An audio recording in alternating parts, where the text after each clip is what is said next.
Welcome tonight to the public hearing for the Fair Rent Commission ordinance. It is Monday, December the 12th, and we want to just welcome you. It's 7 o'clock, so we're going to just get started. So, Mr. Town, turn it over to you. Actually, it's going to be the corporate counsel. To the corporate counsel. Thank you, Madam Chairwoman. Tonight, you have on your agenda a public hearing for the Fair Rent Commission. Just for the public's knowledge, this has been debated, massaged, redrafted, and redebated and redrafted again by the entire town council. We're here for public input, good, bad, or otherwise. With that, Madam Chair, I'll turn it over to you. Thank you. The assumption is that we have all time to read the ordinance, and so we're going to just get right into the public hearing.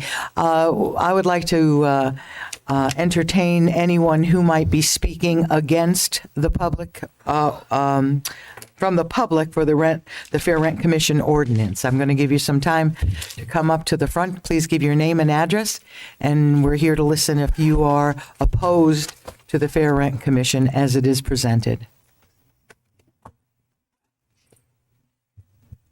Anyone?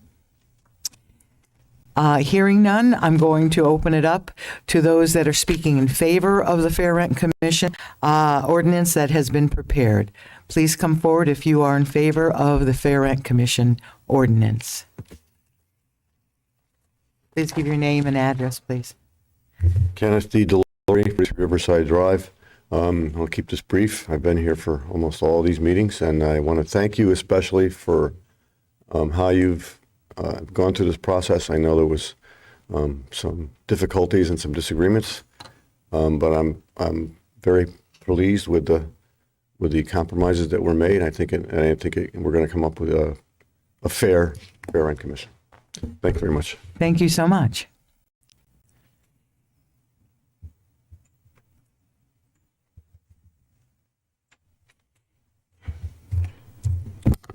Hello, Regina Coviello, 12 Beecher Street.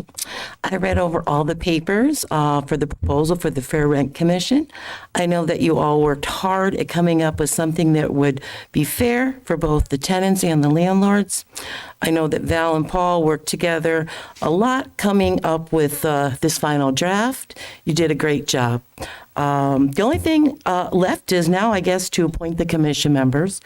I just asked that when doing this, I ask you that you choose members that will be fair to both the tenants and the landlords. I do think that one thing does need to be added to the Fair Rent Commission that I didn't see, and that is if a member is a friend or a family member of either the tenant or the landlord, then they should choose like an alternate. This way nothing can, come back to the commission as being unfair. Again, you guys did a great job. Thank you. Thank you.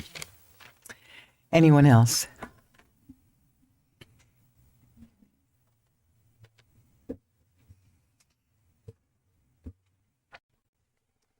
Good evening, ladies and gentlemen. Bill Majak, 2 Meadow Road. I live in Cedar Springs East, and I was hoping my neighbor would be here tonight. She received a letter last week from Sun Communities regarding the rent increase on her lot. And she told me that the letter stated that there was going to be a 7.28% increase in the coming year for her lot, which is not, her lot is probably similar to my lot, around 3,500 square feet. She has a single wide home like I have. But she has something I don't have. She has a mortgage on her property. So she's going to be going from $522 a month for a lot fee to $560 a month lot fee. And someone who's retired on a fixed income with a mortgage, that's a lot of money. So I'm thankful that you've done all this work to get everything in place for a Fair Rent Commission. And I just hope that you pass it, and that people like maybe Debbie, if she sees that the increase is unreasonable, what's the word, objectionable? Unconscionable. That she has someplace to go and see if she can get some kind of recourse for her complaint. Thank you very much. Thank you so much. Anyone else wishing to speak? Last call. Anybody in the audience wishing to speak? I want to thank you for your comments. I want to now open it up to the council. On the council wishing to speak. Oh, I was going to wait until later, but no, Madam Chair, I just want to say that I'm glad that we were able to work on this. I wanted to thank Dave and the residents for coming out in July, I think it was, to make us aware of this and ask that we push this along. And it is important for our town. I think it's very Absolutely. important. And I think the ordinance is, is fair. And it's gonna really work well. Since I am speaking, Alex, there is just one sentence I think that needs to be cleaned up. Do you want me to give that to you now, or do you want to wait? So section 1B, where it says of the 5 regular members, it says no more than 1 and no less shall be a residential landlord. So it just doesn't make sense. I think it needs to say no more than 1 and no less than 1. Correct. Okay, I'll make that change. okay, just to make that clear. Thank you. Okay, Thank you, Val. thank you, Madam Chair. Anybody else? Do you have anything? Paul? Okay, very good. That correction is not a major change to any. I'm sure we can amend that later on this evening and go ahead forward with it all. Okay, very good. All right. If there are no further comments or for discussion on the council, we've heard the public.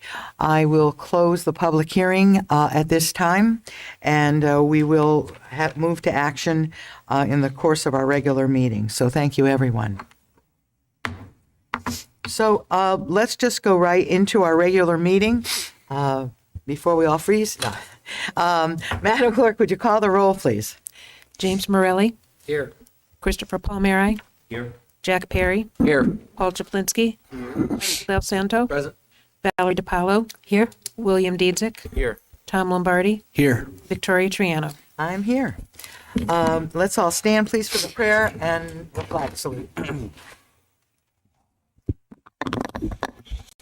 Dear Heavenly Father, we come to you this evening asking for your direction and guidance. Keep us focused tonight on what is best for Southington and her people. Amen. Amen. Please join me in the flag salute. Allegiance to the flag of the United States of America and to the republic for which it stands, one nation, under God, indivisible, with liberty and justice for all. Thank you so much. May I have a motion on the minutes? I'll make a motion to approve the minutes from our last meeting. Second. Okay, I have a second. Any discussion? All those in favor signify by saying aye. Aye. Any opposed or abstentions? Thank you very much. It passes unanimously.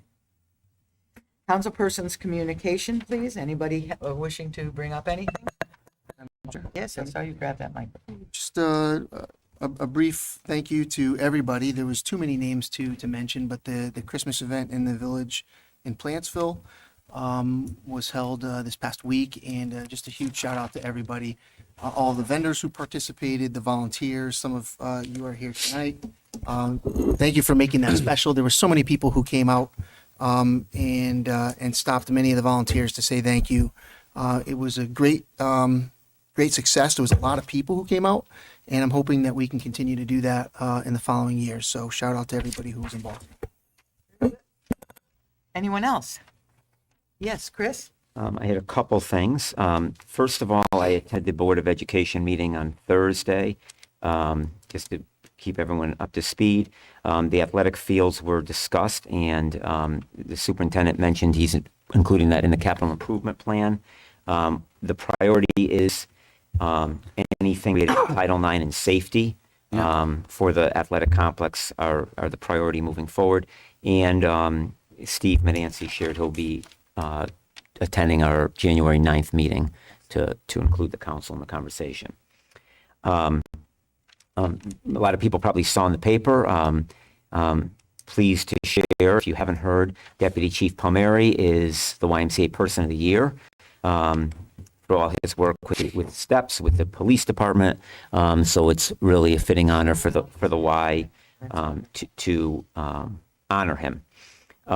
With that, I'm also very proud to share Megan Albanese, who is in charge of our STEPS program for the town, was also named the Prevention Professional of the Year. Wonderful. So some great accolades for her as well, and we appreciate all she does for STEPS. And then finally, the Southern Education Foundation hosted a grant celebration last Wednesday at Hatton Elementary School. Just like to thank them. Through their work, they were able to give grants to educators across the district for creative and innovative programs that will benefit our students. So again, they had celebration last December 7th. So thank you to the SCF. And Madam Chair, just another note, I didn't know if it's appropriate, but we lost another member of our community, Nick DiPaolo, that I thought is appropriate to share here. He formerly served as a council member, a member of the Board of Education, I think Police Commission. So it's just a great loss for the community, and just our thoughts and prayers are with his family. Absolutely. And you know, I hadn't heard that until just right before the meeting. We should have had a moment of silence for him, but we will do that at our next meeting, because I served with Nick, and absolutely, I think we have lost a great man. Mm-hmm. So thank you. That was very appropriate. Thank you. Anybody else? So, Madam Chair? Yes, I just have a couple. So I did want to speak. I was able to attend the Southington Education Foundation, the grant celebration, and they really do a great job.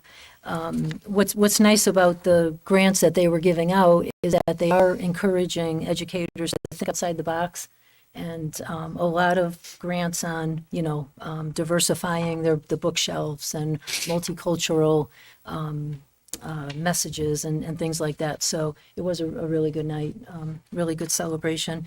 The other thing I just wanted to mention, I know there's a lot of activities for everybody at this time of the year, but SOCA is having a reception for their All Access program. So their All Access program, it's about 50 individuals that have neurodiversity and intellectual disabilities. They work with the artists, and they work on creating art and paintings and things like that. And then they're able to exhibit it and sell some of their artwork. So the opening of the exhibit is Thursday night at SOCA from 5 to 7. I've been to these in the past. I've been involved with the All Access program. They love when people come and can see their artwork. And I've purchased, a couple pieces. So if you're around, it's Thursday night at SOCA from 5 to 7. Great. That's it, Madam Chair. Thank you. Very good. Anyone else? Madam Chair? Yes, Jack? I hosted an event yesterday. It was a Meet Santa and toy drive to benefit Southern Community Services. And I just want to thank all the residents that showed up. The weather obviously started to snow, but made for great photos. And again, it's amazing what type of community we have. And Craft Kitchen donated the hot chocolate for the kids, so it was awesome to see, again, other people come together and help with that event. So just want to thank everybody that showed up and donated a toy for Southern Community Services. Great. Anyone else? Okay. Thank you, everybody, for the councilperson's communication. Let's move right on to the report of special committees. The first committee is open space. Thank you, Madam Chair. A very quiet meeting this past week. We talked primarily on a few different items, including the historic property tour, which we're hoping to incorporate open space parcels in the spring of 2023. And then also property maintenance, and specifically the clearing of the new East Street property so that people can access from East Street. And lastly, I did get a note since then that the Curtis property, which we ended up cutting a path in to put a sewer line in. If you remember a few years back, Mark Ramsey and the Leaf Group, who can't thank enough for his help, helped us to plant 3,000 daffodil bulbs before the ground froze. So looking forward to see how those come up in spring, but there'll be a really nice area along the path in the upper walk near the Blashley old Blashley pump station. Upside down. So Yeah. did I miss anything, Jim or Chris? I wasn't there. Sorry. That's okay. I like that, Chris.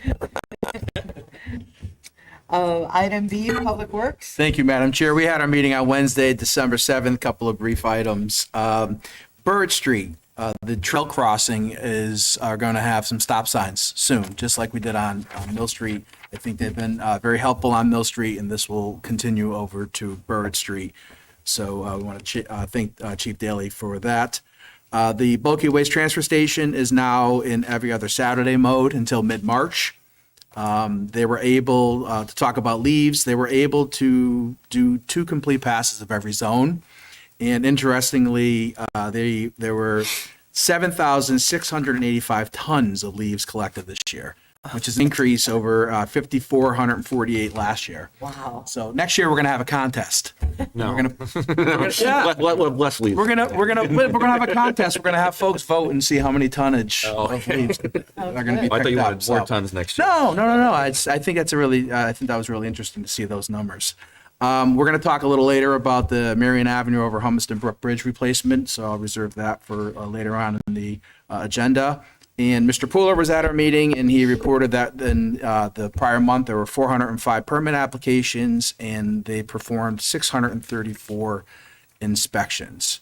And then we voted on the new bulky waste transfer station schedule for 2023, and that is up on the site.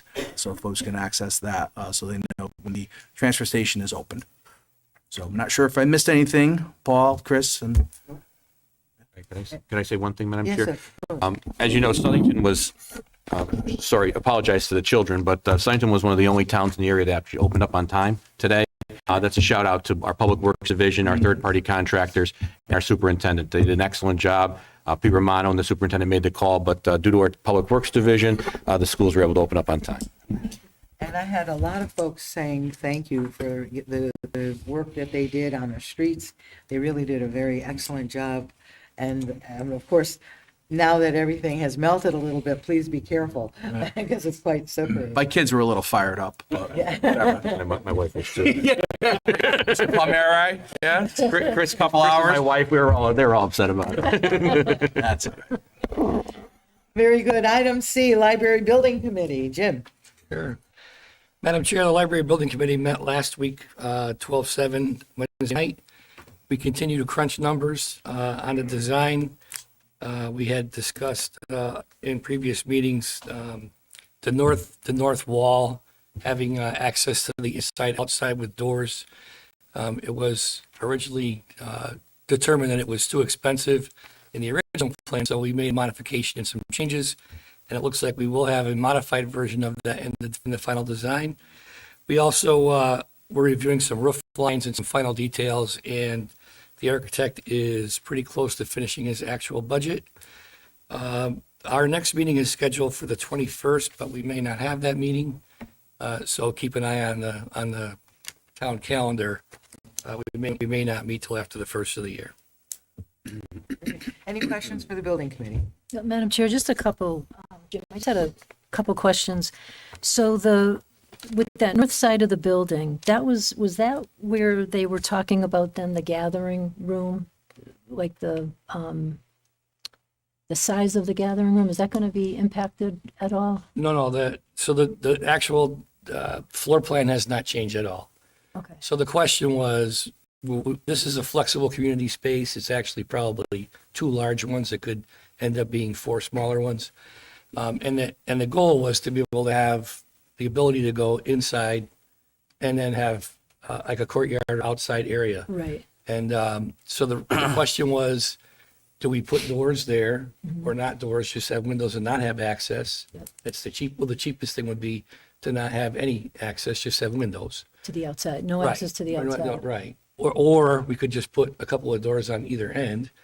And again, the compromise was made that there was a couple of vendors that do have some commercial style doors that do slide and open. So we will have the option. And cost wise, it was not as prohibitive as the entire wall sliding. Right, right. So it really won't impact the size of the program room. It's just going to make gathering it room. better. Okay, good. That's what it sounded like. Okay, thank you. Is that it, Brad?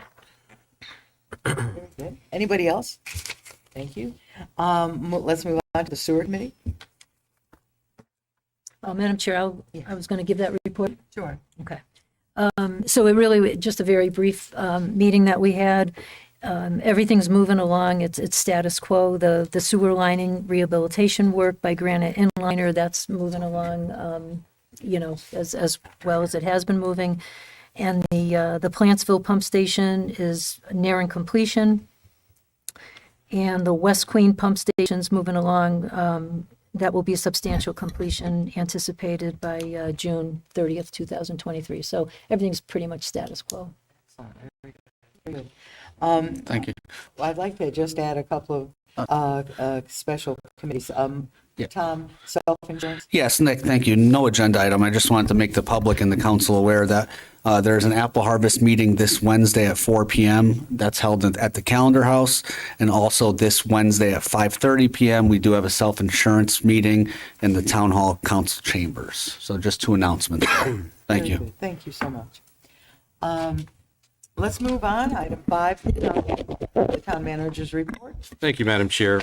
Several months ago, the council asked me to look into an item on the turf field, and with the failure of the referendum, it brings it right up to the top of the list now. What I did is, per the request of the council, I looked at what the cost of the turf field would be. Now, if you remember, those of us who were around long enough, about 10 years ago, 11 years ago, when the turf field was put in, we had an estimate at that time that we could replace the actual turf itself. You don't have to go in, replace the drainage or all that. At the base, you'd have to replace the turf itself. That being said, the estimate was somewhere around $300,000. Obviously, things have changed. That was 10 years ago. So we also set up a fund at that time, and the fund was from several different sources. The BOE would put in $25,000 a year, $1 for ticket for certain events such as the football games. The youth sports in Southington would also contribute toward it. Bottom line is that we're in a situation now that although we thought it was going to be part of the referendum, it is not going to be part of the referendum. So since it was actually a town project and not necessarily a BOE project, in speaking with the superintendent, I felt that this should be, the town side should take some responsibility and see what we could do to see if we can do the turf field over the next couple of years. So thank you to Dave LaPre and Mike DeFeo, who did a lot of research for us. The turf field has about 3 years of life left in it. That's about it. So what I'd like to do is I'd like to give to you what my thoughts are on how we can do that without having to go into bonding. And hopefully we can do it over 3 years and not have much of an impact on our budget. So does everyone have the sheet in front of emailed out? If you do not, I have hard copies here. I'll take it. I have it. Okay. Can pass those on. And I know you guys have them over there. I'll just give you a second. The first thing we had is Dave LaPre sat down with the company that actually did the work 10 or 11 years ago. They have a successor company now. But if you look on page 2, you're going to see, you don't have to read that right now, but on page 2 is a breakdown of actually what the costs are. And then there's one thing that I'll talk about in a second, which is an add-on. But if you look at the top section, the top right, you'll see the estimated cost is $599,000 to do the turf. They're also asking that we put a 10% contingency in and a 15% escalation, 5% per year over a three-year period. That totals $748,750. Now, that's the expense side. Now, let's see what we have on the side that we already have, which is the fund we were talking about. So currently the fund has $276,714 into it. It averages about $36,000 a year minus $4,000, which is the expenses to do the field every year. So it's about $32,000. So if you allocate that and you say, okay, we take off that amount, and then you see in 3 years, averaging $32,000, what would that be? And you look at a net was about $376,036. That's what we'd have to come up with in 3 years. So we have several ways of funding, as most of you are very much aware. We have budget reallocation money, which you all know about. We have operation budget money, which is actually in the budget, which is done through the budget system. We have the unassigned fund balance and bonding. Obviously, we want to stay away from the bonding side, and if we can, we stay away from the unassigned fund balance. So what I'm hoping to do in my budget, and like I said, it's very early in the process, so there's no guarantees on where it would come from. I'm looking to either do an operational budget or more likely the reallocation funds. So if I did reallocation funds of about $125,000 per year over the next 3 years, put it in the capital fund, that along with the contribution fund, the turf contribution fund, those two together, 3 years from now or 3.5 years from now, when this goes out to bid, should give us the funding we need for it. And therefore, you wouldn't have to be in the position of asking for any bonding money. So obviously, some future administrations, some future council would make that decision. The money would be there for them. So those are some thoughts I have right now. Obviously, we're early in the budget. I may come to you in a couple of months and simply say, I just finished the budget and boy, is it tight, and I have to rearrange these numbers. But this is what I see right now. So it makes sense. It's logical. It doesn't hurt the taxpayers. As for getting it, 3 years from now, asking for $400,000, it might be something that we could do over time. So I spoke with the superintendent about it. I know he's coming on the 9th to discuss, because this is also in his capital budget. So we're kind of doing it on a two-pronged basis. Happy to answer any questions that you have. Yeah, anybody have any questions? That's very thorough. Thank you. Well, let's just go with Val first. Sure. Okay, Tom, go ahead, Val. No, go ahead, Tom. No, please. Okay, thanks. So Mark, the average contribution, that hasn't changed at all? Like people are still able to Well, contribute that amount? I did the average over the years, and like I said, it's 36 in, 4 out, so it's 32,000. The BOE puts in 25,000 every year, and it's probably stayed. I think you guys a couple weeks ago. It's kind of an average thing. Obviously, during COVID, no football, we lost some money there. Right, well, that's So- what I'm wondering, yeah. if that's. Well, I took those out in the average. Okay. Yeah, I okay, didn't count those in my average. So you feel pretty good about, Yeah, I feel I've been conservative with that number. I'm hoping it's more, because the Right. more money that comes in there, the less money I have to put aside. right, and there could be more. Yeah, if could be more. people- I think I'm hoping that, there's a lot of tournaments. When you start having soccer tournaments, lacrosse tournaments and all that, that brings in more money. And so we've lost a lot of that over the last 3 years. Right. And how long will the turf last about, how long will it last once it's replaced? Well, there's an 8-year guarantee, as you saw, but the current turf field is going to last 13 years, maybe 14 years. It's all in the maintenance. It's no great shock to anybody. Right. We have a machine. If you've ever seen it, it's actually pretty cool to watch. It goes in there and it churns up the materials. But if it's maintained well, which Steve Risser and his crew and Pete Romano and his crew, they do a great job at it. So I have no reason to believe that the new wouldn't last at least the same amount of time, 13, 14. Okay, good, thanks. Tom? Yes, thank you, Madam Chair. And thank you to the town manager for providing this. But I think that I'm looking forward to the January 9th meeting where we get information from the superintendent. But I think that we as a council really have to sit down and have a hard discussion on the overall picture of the $17 million referendum that failed. So we need to be respectful of the voters and their rights to vote on projects that are more than $1 million. And at the same time, present the information of safety and, most importantly, in my opinion, the Title IX issue that we have going on at the softball field. So I'm of the opinion that before we put any money in our operating budget, that we put money in our operating budget for the Title IX items first. And then, this could come second, certainly. And I think that this is a dollar amount where it's well below $1 million where we could live with. But we do have to have the discussion as a council as to whether we move forward with a smaller referendum. I don't know what the number is, maybe 2 million, maybe 5 million, something of that nature, and really pin down our priorities. But I would be in favor of putting forth budget money to get this Title IX issue behind us as soon as possible. So I think at the January 9th meeting, we have to really look through these documents that we've been receiving over the last, whatever it's been, 3 to 6 months, and come together with a formal plan. So that would be my comments on. Thank you, Madam Chair. Thank you. Yes. I just have a real question for Mark. Mark, I don't understand the 15% escalation. Can you explain that? It's 5% per year is the escalation over 3 years. So we estimate that the project will get more expensive 5% each year. Yeah, based in off the today's in the data? actual quote on page 2, his recommendation is that we 5% per year for escalation. Okay, thank you. Yep.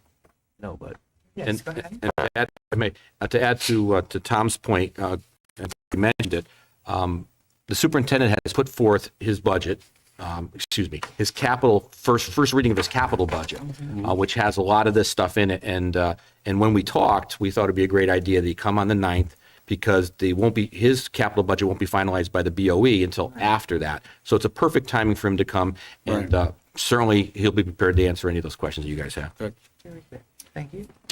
I have a comment and a question, maybe just a question first to the town manager. I think in the previous meeting, if I'm not mistaken, we were going to get what was required on the Title IX with the softball field to make the softball complex Title IX compliant. Have we gotten any update on that yet? Yes, he presented that to the BOE, and he's going to present it to us on the 9th. Good. Okay, that's good. And Madam Chair, if I may, I would echo Councilperson Lombardi's comments.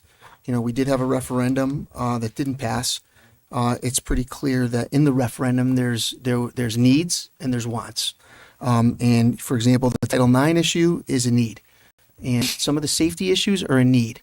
And I think we as a council and the Board of Education need to work together to figure out how do we address the needs and also address the fact that 17 million wasn't approved by the and I think we have to ensure that there's transparency in the process and also in the decision process, which, as Mr. Lombardi said, it may include going back to referendum for some or all of the safety related issues. So I'm looking forward to the discussion in January. Me too. Yes. Madam Chair? Anybody else? Oh, Jack? Yes, thank you. Mark, I got a quick question. What was the date of this number that they came up with, the 599? Saturday. Okay.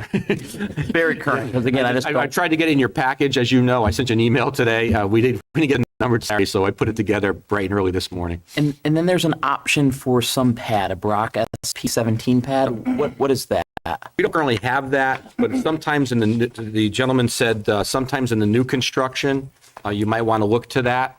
So that'll be 3 years from now if whoever's making the final decisions on this may want to do, but who knows what the new product going to be. There may be something else, but this is a pad that sometimes they put under the new, if you're doing it today, but this is a replacement one. So we asked them to do what it would cost to replace what we have. Does this pad give it longer life so that we could extend it? Because it's I don't know enough about it, Jack. Yeah, it's just 162,000 that's not incorporated in that 599. So again, in 3 years from now, I just don't want to see, oh, well, we're going to do this and we're still 162,000 short because we decided to do an option. That could be, but at this point, that's not what I asked them to be apples to apples. Gotcha. Because this other item, I have not, I don't even know enough about it to even discuss it. That's why I hadn't put it in there, just so you see there's an option there, which I chose not to put in because I wanted apples to apples. Okay, thank you. Thank you, Chris. So this plan is specifically about the turf, before us. So I appreciate that. But as I mentioned, and people have said it here tonight, the focus of the Board of Ed meeting was Title IX and safety. So can we see a breakdown of across the athletic complex, any areas related to those two necessities? Exactly. That's what the superintendent is going to be doing on the 9th. From what I understand, the issue of the Title IX issue, I think we're down to, because they have the funding to put, as you know, the council and the Board of Finance submitted funding. I think the big issue with funding for Title IX at this point is lights. And that's going to be a question for what do the superintendent and the Board of Education want to do with that. That could be a policy choice that I'm not going to get into. But right now, that's the big ticket item for the Title IX issue. But can I just mention, along those lines, so the money that we had already put in the budget and what's taken place now on the softball field, if the dugouts are completed for the upcoming season, then I think for the Title IX, what I read in the corrective action plan is we will be good with the Title IX issues, right, with the exception of lighting. That's correct. The boys baseball field does have lighting currently. The girls softball field does not. We obviously spoke to the same person, so yeah. That's a good, to be honest, that's a good thing that money that we have put in there has really brought the softball field, pretty close. The other thing that we can't forget about is the ADA accessibility. I think with what they've done at the softball field right now, they've made that piece of it ADA accessible. I'm not sure about the rest of the complex, but Good. so that's a good thing. Do we know a ballpark on the lights? Price was? Yeah, well, it's in the superintendent's number, It's but I don't want, yes, I don't want to it's- get into Oh, it. wait, yeah, I'm just curious. Yep. But he is going to address that. Right. Yeah. So any other further questions of the town manager on this topic? Okay, thank you. Mark? Okay, go on. the second topic is, has to do with the Marion Avenue Bridge, as Mr. Del Santo talked about. A couple of meetings ago, you approved the construction to do the actual bridge. This is now the request for SLR to be the construction engineer and inspection outfit. That's for the sum of 156,990.12. And they are on, specifically on the LoCIP list, the state bid list, and it's a recommendation by the Public Works Director and the Public Works Committee. Further questions? I have a quick Yes, go question. ahead. The SLR is the former Malone and McBroom out of Cheshire. Is that Yes. correct? Yeah. Well, yes, they changed their name. I think it is SLR. Yeah, they bought out or whatever. Thank you. Usually they get taken over, but I'm Yeah. not sure what it was. Anything else for the town manager? Mark, you have anything? I was going to say, that's all I have, Madam Chair. Did anybody else have anything for the town manager? No? I wanted to just say that that did go for Madam Chair for the bid process. Oh no, No, this- Dayton Dayton was the Dayton bid. was the multi-million-dollar contract to do the bridge. That went through the bid process. SLR is on the state LoCIP list for engineering. And they did all the pre-engineering, so Correct. if they're basically. And they're going to make sure continue that on. Dayton does what's supposed to be done. Gotcha, thanks. Town attorney's report, I might add. Attorney Richard Kuhn will not be sitting on the dais anymore for us. It's a bittersweet moment, Alex, for us. It is. I have nothing on the agenda tonight, Madam Chair. I just want to thank the council for your trust in me, your appointment. It's been a wonderful year plus serving with you, everybody as well. I consider you all friends, and it's been wonderful to work with you. I want to thank Councilman Palmieri, the chair, and Mr. Shota for their confidence in me moving forward to take on a position with the town. Look forward to working with everybody in the future. I'm not going anywhere. I'll still be very close by and happy to help any of you. So with that, thank you very much.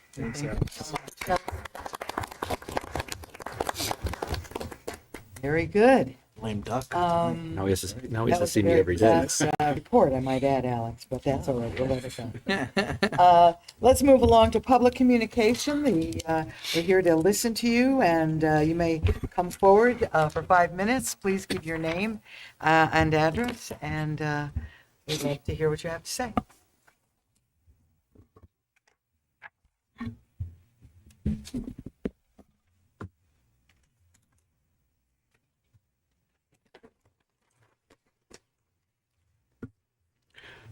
William Sanders, 169 Pepperidge Drive. Madam Chair, honorable council members, Mr. Shota, ladies and gentlemen, good evening and blessings. Thank you for the opportunity to be heard by you. I've been a town resident for 16 years now. I come before you this evening to explain my concern with the quality of particular services my tax dollars fund. My residence sits at the end of a cul-de-sac. At the center of the cul-de-sac, below the grade road, is a dry, extended retention pond, which my property partially abuts. Maintenance of this town right to flow easement is the responsibility of the town. There's background dating back to 2007 as regards the issues I've had with the lack of regular town maintenance of the retention pond. Mr. Shota can explain to the council at your convenience in the interest of my time limit. For the past 16 years, my sons and I have gathered the leaves which fall in the pond and dragged them on tarps to the street for annual autumn pickup. Highway Department officials told me in 2007 their leaf vacuum systems do not reach down to the grade of the pond. When I asked why they could not utilize manual labor, blowers, rakes, and tarps to remove the leaves to the street for pickup, I was told the Highway Department does not perform that type of work. Since my basement will flood if the leaves and debris are not removed from the pond, I'm forced to maintain it on my own.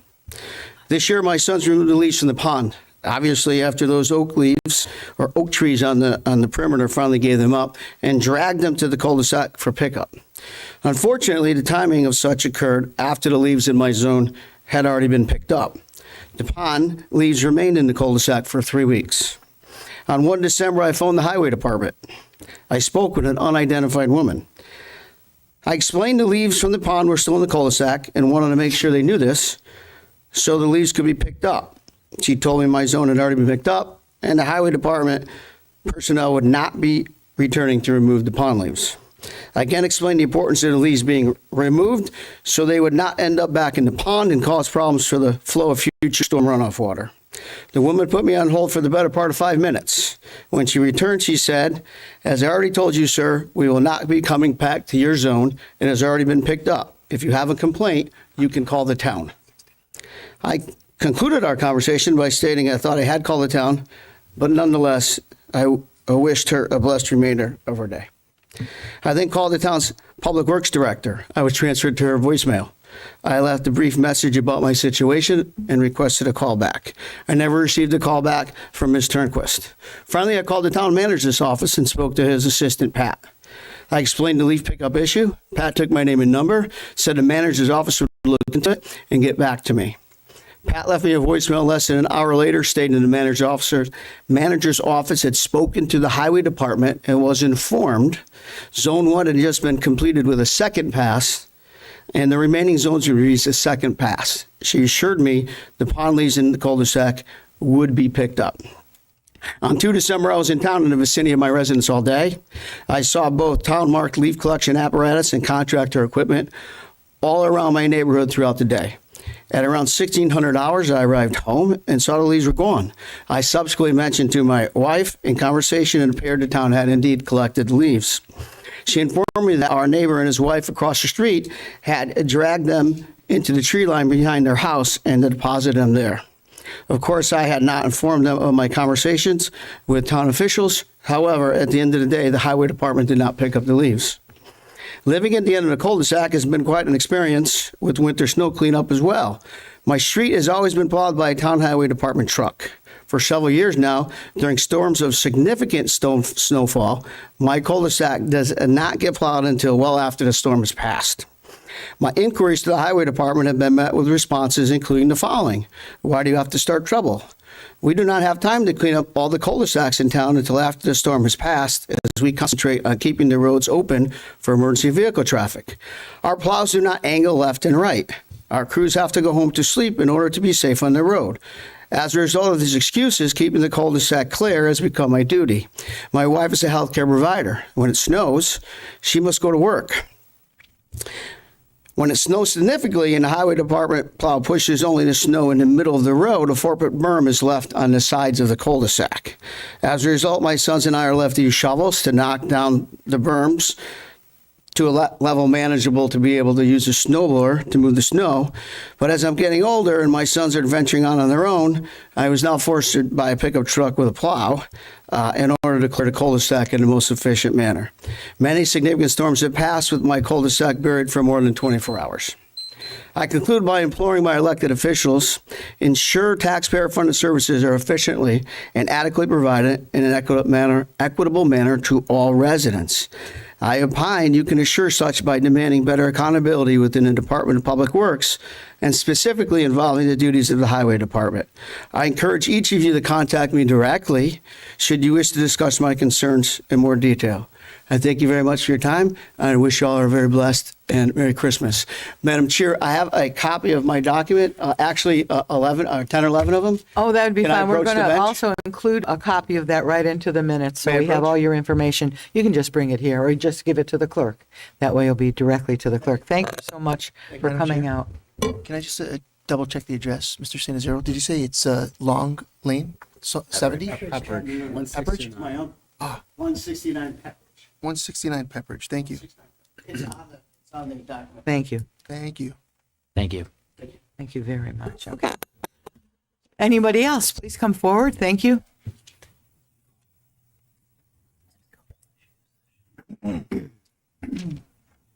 Good evening again. Bill Majak, 2 Meadow Road in Southington. About a month ago, I brought to the council's attention construction activities that were going on at one. And it was my understanding that the developer was supposed to meet with the town, either the planning and zoning department or some other people in the town regarding the construction activities. Apparently, he did not have all the necessary permits and bonding. And I was just wondering if the town manager knows anything, any updates on the situation? corporate counsel's working with the staff on it. So I can let you know that the town met with the property owner last week. They had some constructive conversations. They're working on they inspected the entire parcel, and they're working with the property owner to get the proper site plan and permits in place at this time. So there will be no construction activities until all the paperwork is in order. I'm told that there will be no unpermitted or unauthorized, unlawful construction activities. What's done on the property, you can do things on the property that you don't need a permit or a site plan for, but I'm told any work that needs a permit won't be completed. Okay, thank you very much. You're welcome. Thank you so much. Anyone else to come during communication?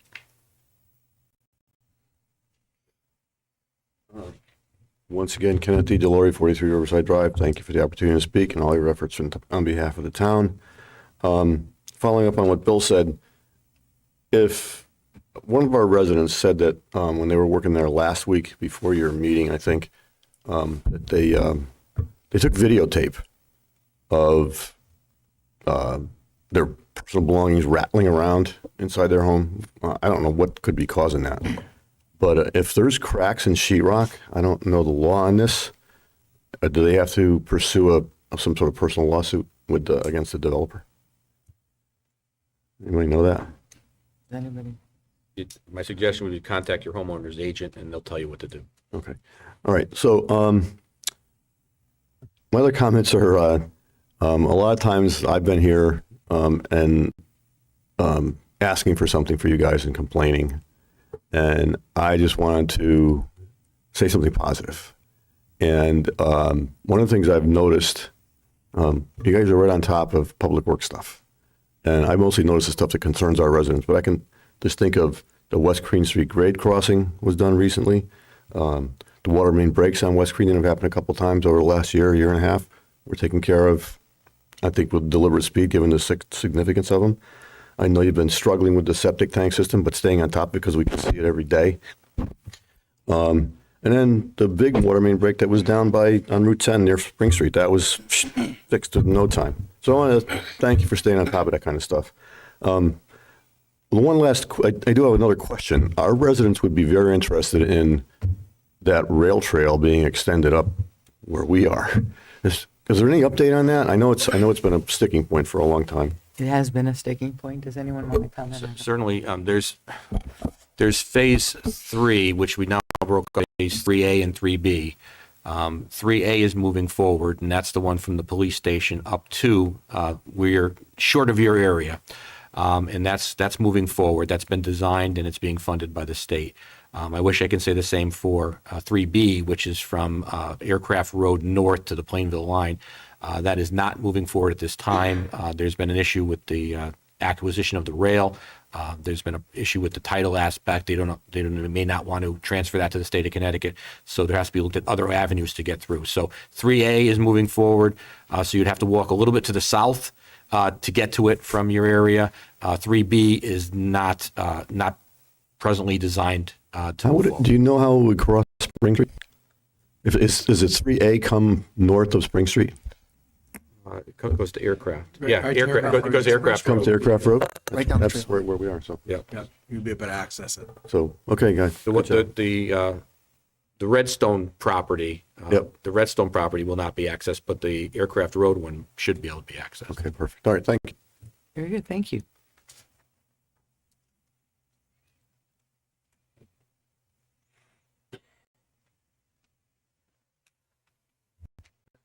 Hi. Loretta Giddix, Red Oak Drive, about that trail.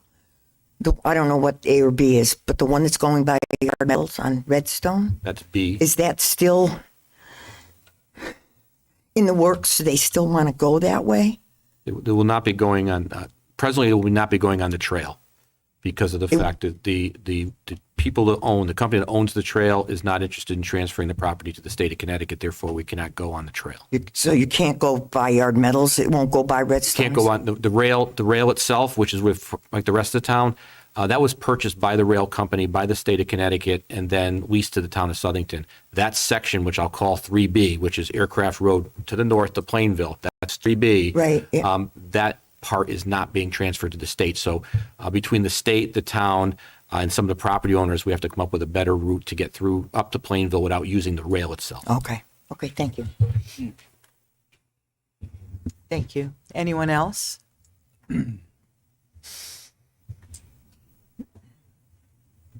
Susanna Hansky, 28 Working Street. I have a simple request.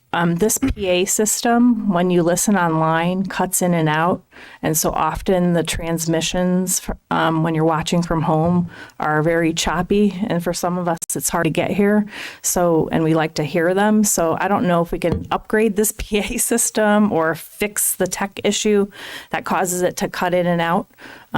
So that's my request. Thanks. And your request is already being answered. The town of Southington, the Board of Education have split the cost. There's a grant process that the Board of Ed is going through. So we believe by springtime we'll have a whole new system. Thank you, Sue. Asking you showers? Yeah. That sounds good. Are there any other folks that want to come forward? You'll get it sometime. DJ system. Spin. Hi, Chris Poulos, 158 Prospect Street, Plantsville. I just wanted to take a moment on the public record to thank the residents of Southington for their vote of confidence in electing me to serve as the next state representative for the 81st District. As all of you know, being someone who was born and raised and grew up in this town, it's been an honor to serve previously on this board and on the library board, and it's extraordinary to have the confidence of the residents to tackle some of the bigger challenges we have on the state level in Hartford. And so I'll say that moving forward, it's going to be a challenge, and I come to the town council to say that I look forward to your support. I'm going to need your support.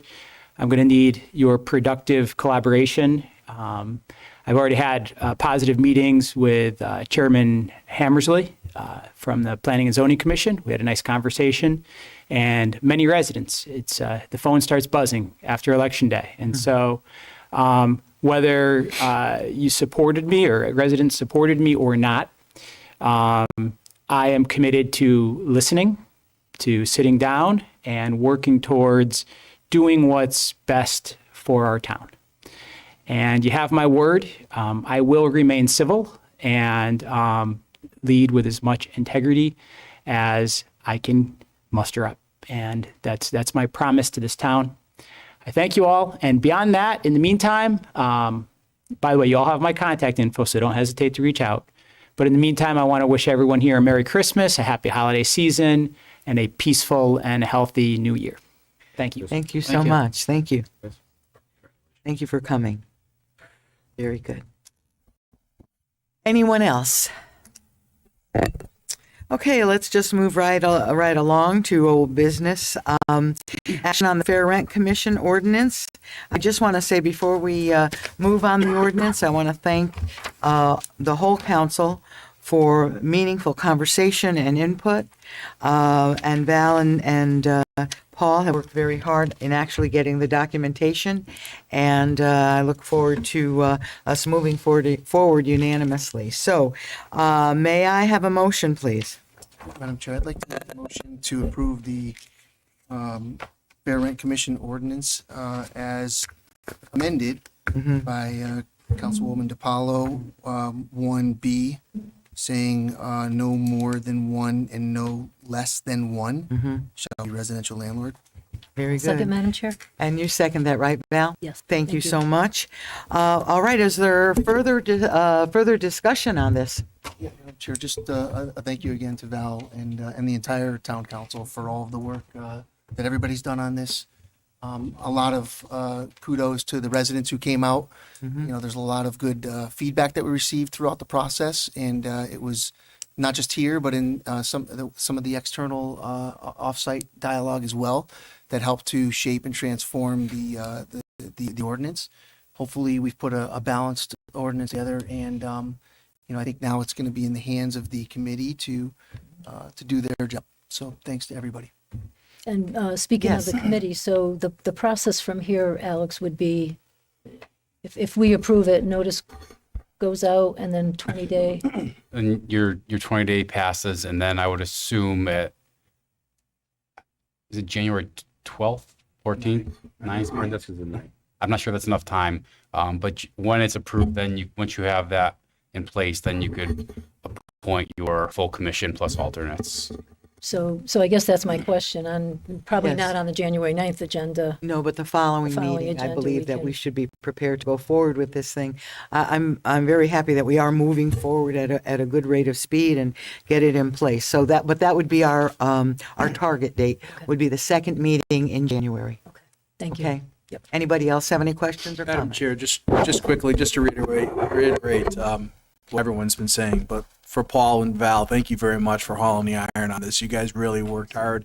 I think both sides of the aisle worked hard. We were long caucus meetings and going over, 7 or 8 derivatives of this, and I can't say enough about the hard work, Val and Paul, that you guys put into it. We thank you very much. Absolutely. I'm not smart enough to do what you guys did, so I thank you both for doing hard work. It was a very in-depth process, Yeah. for sure. I knew that it was going to be, so wonderful job.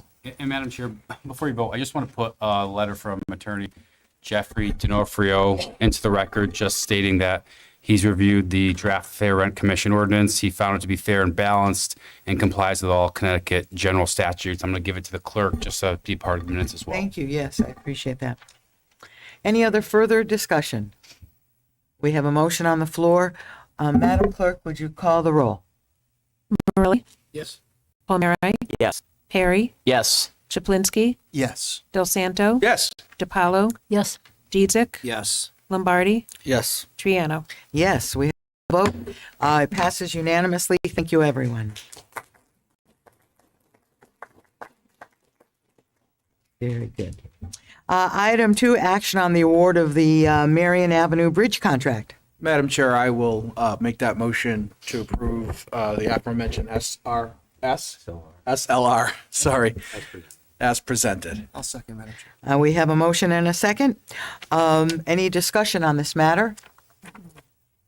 Hearing none, let's call the roll. Morelli?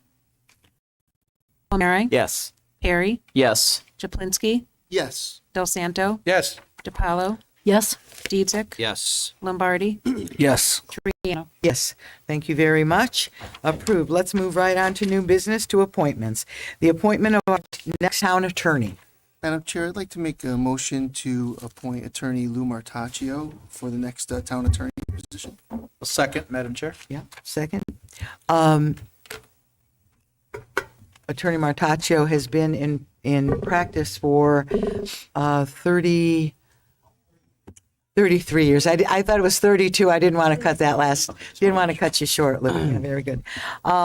Very good. And I have a second on that? Is that correct? Yes, I second, Madam Very Chair. good. Yes. Are there any other names? Yes? No, not another Oh, name. okay. Very good, yeah. Just because of the change, could I ask the town manager or current town attorney, Current just till tomorrow morning. current till tomorrow morning, just give an overview for the public, because we're all aware of the changes, but the public may not, in the change between corporate counsel and. Yes, I think that would be very valid if you could do that. Absolutely. So when I met with Councilman Palmieri, Councilwoman Triano, Mr. Shota, there was a desire for the corporate counsel position to be apolitical and a non-appointed position and to be bipartisan. So there was discussion, there was a decision that I would step down from that role to take any inkling of politics or politicalness out of my day-to-day job so I can focus on serving the town staff with there being no questions asked. With that being said, I'm stepping down and there's going to be somebody that's going to need to fill the role for which will be a much smaller role. But previously, I've been doing the town attorney role, corporate counsel role, everything in one kit and caboodle. The new town attorney is going to have a much more focused role on serving predominantly just the town council. They won't have any day-to-day town staff interactions, they will, but not nearly as much as I did in the past. So Attorney Murtaccio, if he's appointed, his role is going to be to serve at your pleasure. You can always contact me, but you should always go to him first. And I guess that now that I work for Mr. Shota, the rules are you're supposed to talk to Mr. Shota before you talk to me. That's how we see it moving along. And I don't know if Mr. Shota has anything to add. Yeah, it's going to work. It's kind of bifurcated from what happened 9 years ago now. And I think it's going to serve the town very, very well. It's going to be certainly a service benefit to the town, its residents and its staff, because they'll have a full-time corporate counsel, and also serve the town council because you will have one person at every one of your meetings and will respond to any questions that you have, and any questions such as ethical questions, possible ordinance questions. Those are things that would go to the town attorney. Obviously, any administration questions, as always, to me. Very good. Yes, go ahead. I just wanted to comment and thank Attorney Rickardone, as was said before, and also looking forward to serving, having Attorney Murtaccio serve the council. He has served previously, and I have many dealings with him, and a very highly qualified candidate for the position. So I think we have a very strong team in place, and looking forward to the work that will be done. Any other statements, anything? Okay, hearing none, let's call the roll. Morelli, Yes. Palmieri, Yes. Perry, Yes. Chaplinsky, Yes. Del Santo. Yes. DiPaolo, Yes. Diedrich, Yes. Lombardi, Yes. Triano. Well, congratulations, Attorney Murtaccio. Congratulations. Very good. Do they have to trade seats? Item number 2, the Conservation Commission. Madam Chair, I'd like to make a motion to table this. Second. Okay, we have a motion to table. It is a Republican seat, and so next meeting, we will have a name for all of us. And although we don't vote on a table. We Yes, you have do. Just call the roll. Okay.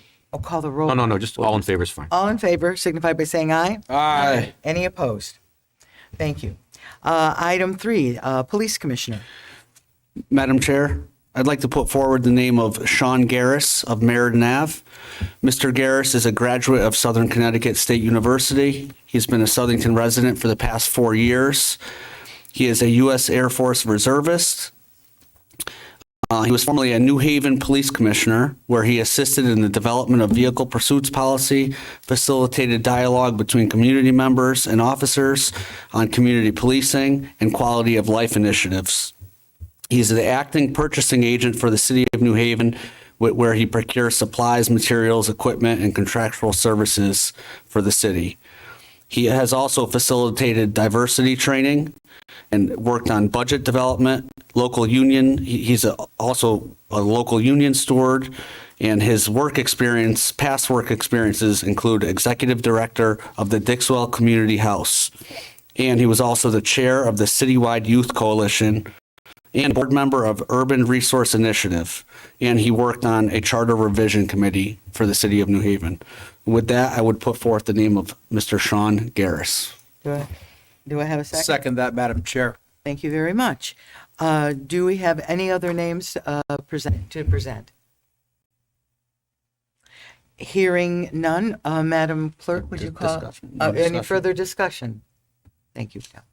Madam Clerk, would you call the roll? Morelli, Yes. Palmieri, Yes. Perry, Yes. Chaplinsky, Yes. Del Santo, Yes. DiPaolo, Yes. Diedrich, Yes. Lombardi, Yes. Triano. Yes. Congratulations. Come here. Congratulations. Very good. Okay. Item 4, Fire Commission. Do I have any names? Yes, I'd like to put forward the name of Bethany Solari to serve the vacancy on the Fire Commission. Bethany is currently a teacher here in town at Jernowski Elementary School. She has also served on the town's Conservation Commission and currently serves as the vice chair of that committee. And she began her involvement with the Southington Fire Department back in 1989, where she assisted with the implementation of the fire department's first computer-aided dispatch system. So with that, we put forward the name of Bethany Solari. And do I have a second? I'll second, Madam Chair. Thank you. Any discussion? No discussion? Just a question on that is relation to the firefighter solary as well. Yes. Can you disclose that? It's her husband. Okay. Retired. He's retired. He's retired. Yeah. He's retired. He's retired. Retired. Yeah, he retired a couple years ago. Yeah. Okay. Any further discussion? Okay. Would it be appropriate to make a motion to table Table anytime. at this time? Make a motion to table this decision this time. Do I have a second for a table? I'll second. Okay. So we have a motion and a second to table. Need a roll call. vote, Roll no call for discussion. this, yeah. Could we please have a roll call? Morelli, Yes, the table. Palmieri, No. Perry, No to table. Chaplinsky, Yes to table. Del Santo, Yes, the table. DiPaolo, No to table? Dedzek, Yes to table. Lombardi, Yes, to table. Triano. Yes to table. So we will take this, the seat up in the future, but in the near future. They need to have a full vote. So item B, tax refunds.